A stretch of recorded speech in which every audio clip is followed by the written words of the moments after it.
జగన్మోహన్ రెడ్డి ఎందుకు పోలేదు అని. జగన్మోహన్ రెడ్డి వాస్తవంగా బీజేపీ పట్ల వ్యతిరేకతను తన రాజకీయంగా ఉపయోగించుకోవచ్చు. ఆంధ్రప్రదేశ్కు ప్రత్యేక హోదా ఇవ్వకపోవడం, ఆంధ్రప్రదేశ్కు విభజన హామీలు అమలు కాకపోవడం, ఇలాంటి చాలా ఇష్యూస్ ఉన్నాయి. కానీ తనకున్న సిబిఐ ఈడీ కేసుల ద్వారా మోడీతో పోరాడేటువంటి స్థైర్యాన్ని జగన్ కోల్పోయాడు. ఎందుకంటే జగన్కు తెలుసు, ఒక్కసారి మోడీపై పోరాడితే హేమంత్ సోరెన్కి ఏమైంది, అరవింద్ కేజ్రీవాల్కి ఏమైంది, జగన్ తెలుసు కనుక జగన్ పోరాడదలుచుకోలేదు. సరిగ్గా ఇదే పని చంద్రబాబు నాయుడు 5 ఏళ్ళు చేశాడు ప్రతిపక్షంలో ఉంటూ. 2019 నుంచి 2024 వరకు చంద్రబాబు నాయుడు ఏ పాత్ర పోషించాడు? జగన్మోహన్ రెడ్డి పాత్రే పోషించాడు.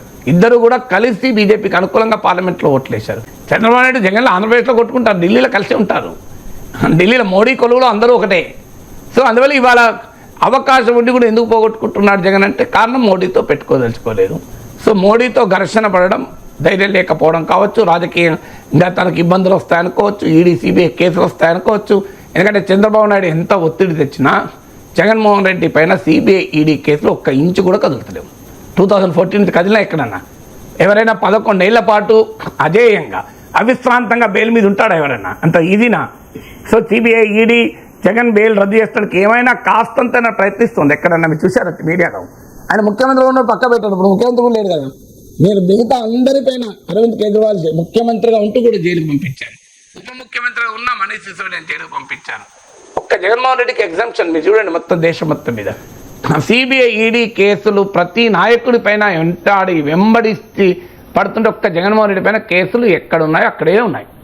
సో ఎందుకున్నాయి? కదలిక కూడా లేదు. మీరు చూడండి, ఇదే కాదు వివేక హత్య కేసు ఏమైంది? ఇంతవరకు ఏమైనా కదులుతుందా? సో మరి ఇవేవి ఎందుకు కదలడం లేదు? అందరికీ తెలుసు కదా, మోడీ ఆఫీస్లో వల్లనే కదులుతారేమని. సో ఏంటి క్లియర్ మెసేజ్ ఏం పెడుతుంది కేసీఆర్ అయినా జగన్ అయినా? ఇవాళ కాకపోతే రేపైనా మాకు మిత్రులు, వాళ్ళతో మేము ఎందుకు పెట్టుకుంటాం? ఇది అందుకే జగన్మోహన్ రెడ్డికి ఇంత వెసులుబాటు మోడీ ఇస్తుంటే ఇప్పుడు మోడీకి వ్యతిరేకంగా తీవ్రంగా విమర్శించడానికి చెన్నైలో మీటింగ్ పెట్టారు కనుక ఆ సమస్యతో తాను సానుకూలంగా ఉంటూ కనబడుతూ మీటింగ్ మాత్రం వెళ్ళలేదు. సో అందువల్ల డీలిమిటేషన్ ప్రక్రియ దక్షిణాదికి అన్యాయం జరగకుండా చూడండి నేను లేఖ రాశాడు. చంద్రబాబు నాయుడు కూడా కనీసం ఆ లేఖ కూడా రాయాలి, అది వాదేసేది. పోనీ జగన్మోహన్ రెడ్డి మీటింగ్ ఎందుకు పోలే అంటే ఆయన అందరికీ తెలుసు.